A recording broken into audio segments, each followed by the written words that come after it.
Boa tarde, pessoal.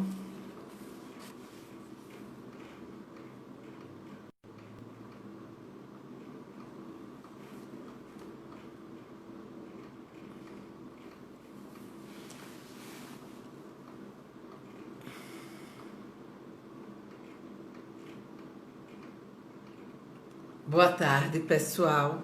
Hoje vamos conversar com Wanda Moura, formada em letras e pós-graduada em marketing cultural.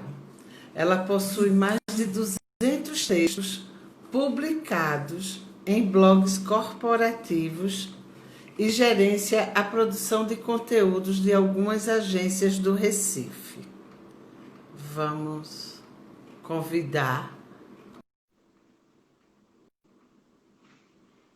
né?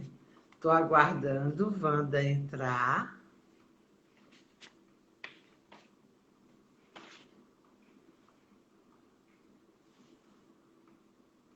Estou aguardando Wanda entrar. Pronto, Wanda está entrando. Olá, Olá, boa tarde, tudo bom, boa Wanda? tarde. Tudo. Temos o mesmo sobrenome, né? Quem É sabe aí a verdade. gente, né? É muito interessante. Ô, Wanda, vamos aguardar um pouco que o pessoal está chegando. Se você quiser se apresentar, né? Falar dos teus títulos, tudo, porque você também é professora. O canal está aí, está aberto para você, tá? Tá certo, obrigada. Eu sou professora, né, de marketing digital, embalde marketing pela Exuda, né, lá Uhum. na Pós. E sou instrutora do Senac também, com produção de conteúdo digital. Também atuo com algumas agências e alguns clientes, mais com a parte de produção de conteúdo voltado para blog, embora eu também trabalhe muito com rede social, né? Trabalho com embalde marketing no Uhum. geral, construção de landing page, que é página de captura, e-mail marketing, enfim, tudo que envolve a parte estrutural do marketing, né? A parte de estratégia, planejamento, eu trabalho com tudo isso, né? A e-mail aí. Sim. Outra coisa, vamos falar um pouco das plataformas, né? Que são tantas e o pessoal só utiliza uma ou duas, né? A gente poderia ir falando um pouco de cada um aos poucos, né? Isso. Do Twitter, LinkedIn. Isso é uma questão recorrente, né? Quando a gente fala em rede social, geralmente as pessoas se limitam ao Facebook e Instagram, né? Embora a gente tenha uma gama de Verdade. rede social aí para se trabalhar, né? O Instagram e o Facebook, eles são as mais notórias por conta da força que acabaram adotando, né? A gente sabe que é um grupo muito forte, onde sempre que ele encontra uma concorrência à altura, ele acabou comprando ou ele pega a ideia daquela plataforma e acopla ao grupo dele, né? E a gente tem aí Facebook, Instagram e WhatsApp como uma ferramenta só, né? Sim. Integrada, o WhatsApp, inclusive, vai começar, já está fazendo, recebendo pagamento, né? Então, assim, já é vamos dizer assim, quase uma estrutura pronta para quem quer trabalhar. Você tem estrutura de e-commerce, você tem perfil para atração, você tem atendimento no WhatsApp, mas existem outras plataformas que você também consegue trabalhar e que dão um retorno muito bom, dependendo do seu público, né? É o caso do Twitter, né? Que pode ser trabalhado muito por jornalistas. A gente vê que o Twitter hoje ele tem uma representatividade tanto em questão de notícia quanto política. As pessoas estão o tempo todo debatendo assuntos, opiniões, viés, né? E por conta disso também é uma das fontes de fake news que a gente vai debater mais à frente, né? Isso, Então, assim, isso. Twitter e WhatsApp são os vencedores em questão de fake news, de divulgação de fake news. Mas eles são. O Twitter você consegue trabalhar muito bem se você trabalha com questão de notícias ou se a tua área ela depende de informações muito rápidas de serem consumidas, né? Como a questão do entretenimento mesmo. Uhum. Tem também o LinkedIn, né? Que a gente usa para a questão mais empresarial. Empresa, né? É isso. Então, assim, para quem quer ou uma colocação profissional melhor, ou quem está procurando uma outra empresa ou trocar de área, o LinkedIn é uma excelente ferramenta, inclusive para quem quer ser visto como autoridade dentro daquela área que trabalha, né? Então, ele funciona muito bem para isso, é ótimo. Até por uma questão de, por exemplo, eu quero ter um blog, mas eu não sei fazer um blog, eu não sei como projetar, vai ficar caro para manter. Então, eu posso usar o LinkedIn, né? Lá eu vou usar para fazer minha produção de conteúdo, vou distribuir lá, vou ter uma visibilidade legal. Então, para mim, vai me poupar tempo e esforço. Então, é muito interessante também para quem gosta, tem facilidade de escrever. Aliás, produzir conteúdo em si, né? Porque a gente vê também a questão de áudio, que está crescendo bastante, e as plataformas cada vez mais estão acoplando o áudio.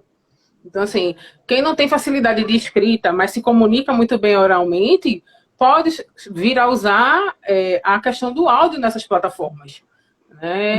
E aí a gente tem também o TikTok, que está crescendo muito. O TikTok que entrou meio assim, vamos dizer, escanteado, porque era uma plataforma mais do público jovem, que queria consumir um conteúdo banal e rápido, né? Então, era uma plataforma, vamos dizer assim, de vídeos mais engraçados, mais do cotidiano, para quebrar o gelo. E agora, muitos profissionais, muitas empresas estão migrando também para o TikTok e estão fazendo isso de uma maneira mais profissional, né? Então, assim, o TikTok acabou se tornando aí um viés interessante. Tem o canal do YouTube, como a Aimee botou aí, né? Vocês têm também a Copeg, tem um canal no YouTube, que é muito interessante porque boa parte da população brasileira, né, tem o costume de ver o vídeo, porque a gente foi educado em frente ao tubo, a TV, né? Então, assim, as pessoas ainda... O vídeo ainda é uma fonte de informação muito grande na nossa sociedade. Bom, muitas pessoas preferem assistir um vídeo do que ler uma notícia ou do que escutar algo. Então, ter um canal do YouTube faz muita diferença se o seu público é visual, né? Então, É tem o uma YouTube. boa alternativa para os jornalistas, como... Assim, eu acredito que as redes sociais, embora tenha uma polêmica, né, de que as redes sociais tiraram o trabalho de muitos jornalistas, né, por conta vamos dizer assim, da quebra de muitos meios de comunicação, né, eu vejo que as redes sociais ela pode ser um ganho muito grande para o jornalista, porque o jornalista ele já está familiarizado com a mídia, né? Então, para as pessoas comuns, você chegar e abrir a tela e começar a se expressar, isso te dá uma certa intimidação.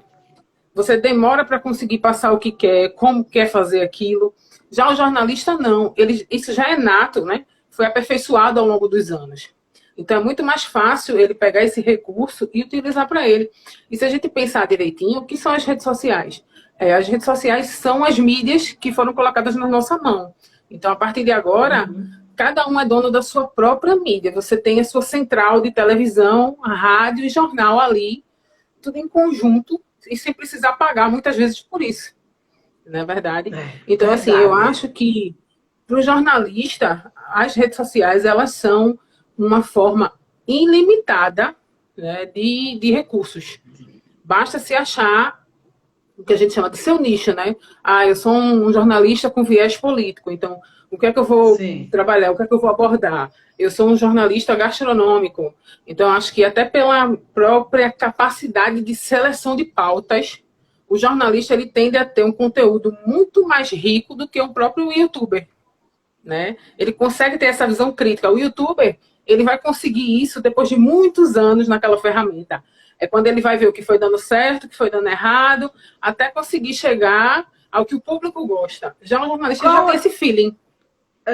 Qual é a melhor maneira de se trabalhar? Um jornalista se trabalhar nas redes sociais, qual é a melhor? Bom, todo cliente meu que eu pego, o que a gente faz? A gente faz uma análise das redes sociais, de onde o público dele está, né? No caso do jornalista é isso, a gente vai procurar um nicho. Qual é o teu nicho? Então, vamos lá. Se o meu nicho é um nicho de entretenimento, é mais interessante, muitas vezes, que eu trabalhe no YouTube, que eu trabalhe com vídeos, né? Embora o Instagram agora tenha o Reels, né? Que também é um chamariz para o público jovem. Então, é interessante a gente sempre avaliar a nossa audiência. Como realmente faz um canal de mídia, né? A gente analisa qual é a audiência que vai assistir nesse momento, nesse horário, né?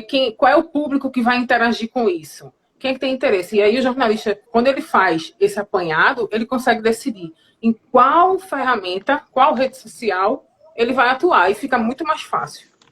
Sim. Ô, Wanda, mais uma coisinha, dá uma diquinha para a gente, que é jornalista, com relação aos textos, né? Tem que ser pequenos, como a gente faz? Tem que ser chamativos? Sim, então, é muito interessante essa parte, porque os textos voltados para ranqueamento no Google, né, eles seguem uma estrutura própria que difere muito dos textos jornalísticos, né? Então, assim, o texto que ranqueia melhor no Google são os textos maiores. Quanto maior um texto, mais fácil dele estar lá na primeira página, nas primeiras Ah, posições. que interessante, eu não É, sabia. Quanto maior, mais ele entra, entra primeiro lá no Google quando você pesquisa. porque ele entende que um texto que foi mais trabalhado vai ser mais rico em informação do que um texto menor. Então, isso contabiliza mais. Então, textos a partir de 700 palavras, que a gente geralmente conta por palavras, são textos que ranqueiam melhor, né? Em geral, textos de 2.000 a 3.000 palavras, esses textos são geralmente as primeiras opções que o Google dá para a gente numa pesquisa. Porque ele entende que a gente vai acabar achando ali o que a gente procura. E a intenção do Google é fazer com que a gente sempre ache o que a gente procura para não deixar de estar usando o buscador, né? Sim, Então, o texto para blog ele tem que ser grande, né? Ele não pode ser um texto vago, porque o algoritmo do Google é altamente inteligente. Então, se você coloca um texto lá que não está dizendo coisa alguma, né, ele acaba punindo aquele texto. É um texto que precisa trabalhar palavras-chave. Então, vamos lá, eu tenho um texto sobre marketing digital. E eu quero que esse texto apareça nas primeiras posições. Então, eu vou ter que trabalhar essa palavra, marketing digital, ao longo do texto. Ele vai ter que aparecer, pelo menos, no título, em algum subtítulo do texto, no parágrafo de introdução e no parágrafo de conclusão. Né? Só que aí tem a questão de que algumas muito interessante. palavras-chave. É. Então, assim, algumas palavras-chave são altamente disputadas. Porque tem muita gente escrevendo sobre aquilo. E aí a gente precisa fazer um refinamento. Então, se eu fosse fazer um texto hoje e colocasse só o título, só a palavra-chave marketing digital, provavelmente ele não apareceria nas primeiras posições porque a disputa é muito grande. Mas se eu colocasse marketing digital para jornalistas em começo de carreira, muito provavelmente o meu texto seria um dos primeiros. Então, quanto mais específico é o texto, mais fácil dele ranquear. Certo. Né? Travou um pouquinho, você está escutando? Tô ouvindo. Ah, tá. Então agora vamos, né, para agora, qual é a tua opinião sobre fake news? Hoje, no Diário de Pernambuco, saiu um editorial muito interessante, até falando de Ariano Suassuna, né, que ele falava que tinha a mentira do bem, que era a criatividade dos artistas, né, e a mentira do mal, né? E aí eu queria saber, porque a do mal é as fake news que está tendo aí, e com essa pandemia aumentou muito, né? Aham, verdade. Então, eu costumo dizer assim que a mentira é parte da cultura do brasileiro, né? A gente tem aquele famoso jeitinho brasileiro, né? Então, o brasileiro já internalizou essa história de que uma mentirinha não faz mal, só que a gente sabe que faz, né? E dependendo da Sim. mentira, ela pode fazer muito mal. Eu lembro daquele caso de fake news de uma moça, não me recordo de onde, que divulgaram a foto de que ela estava envolvida com sequestro de crianças e ela acabou sendo espancada e morta, né?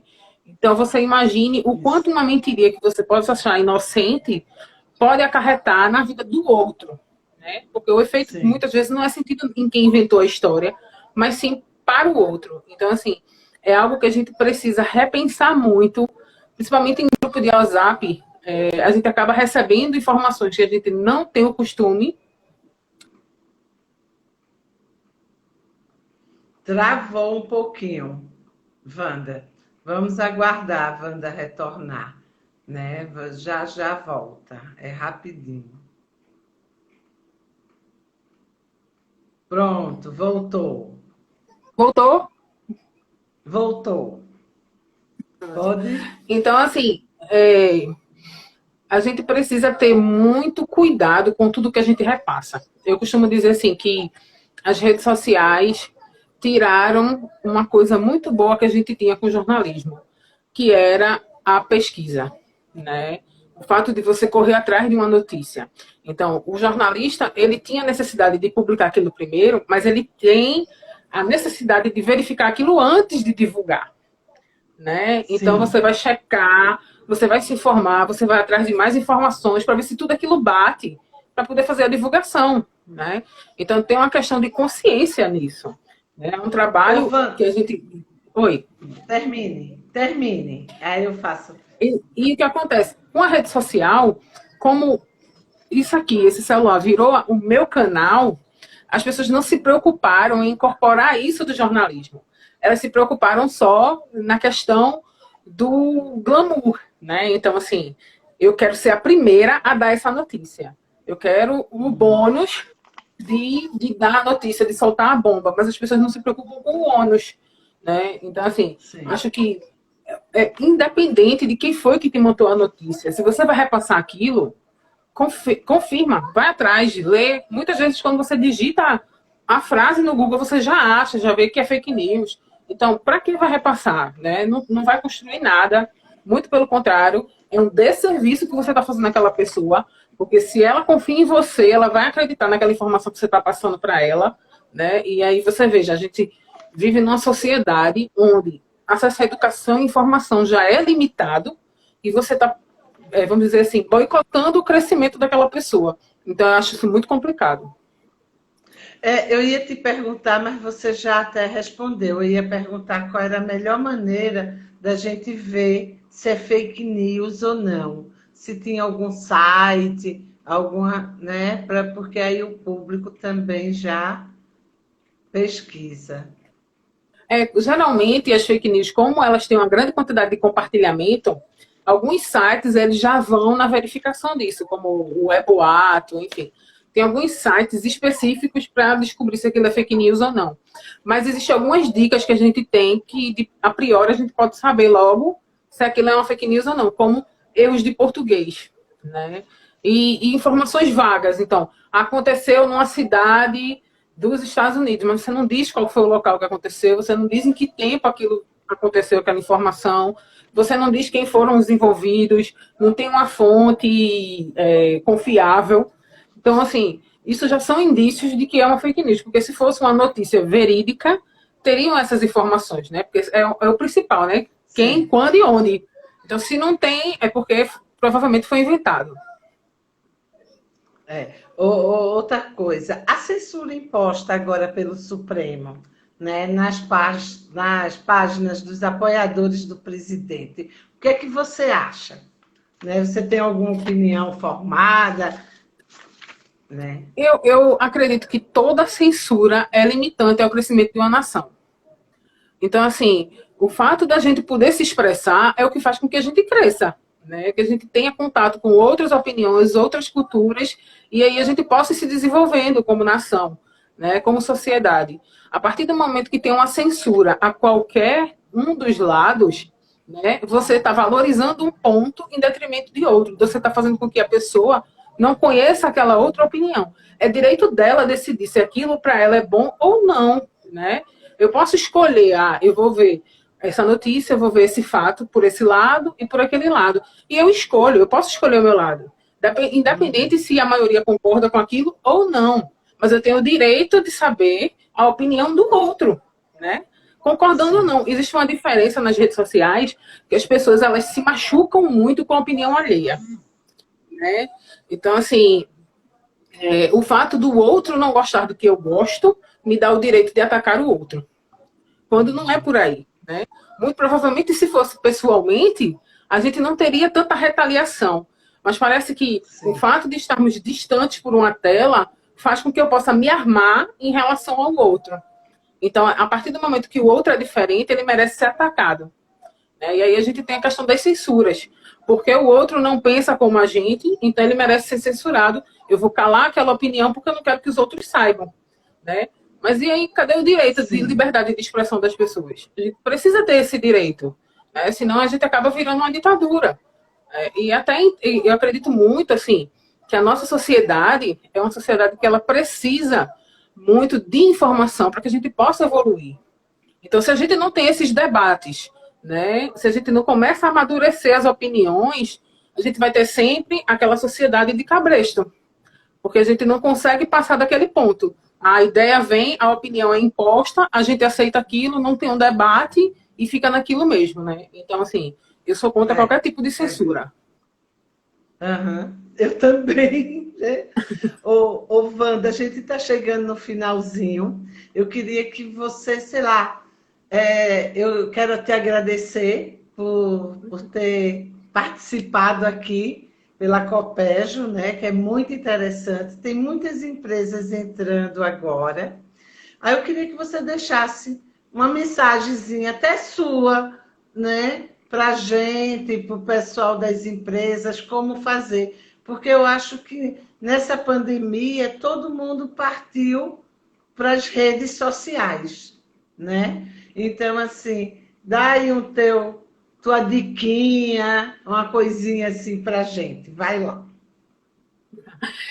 Então, né, eu costumo dizer que quem não entrou no digital com a pandemia, ou quebrou ou vai quebrar, né?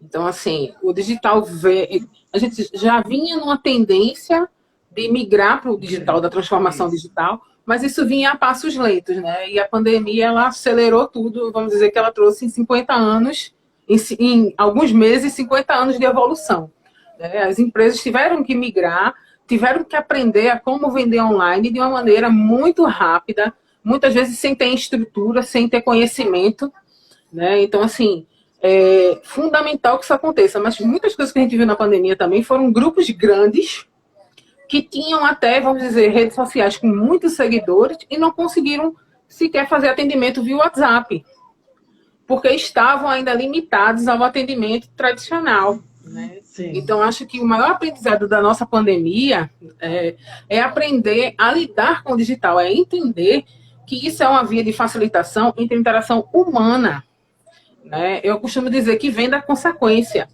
A partir do momento que a venda é o seu objetivo, você quebra.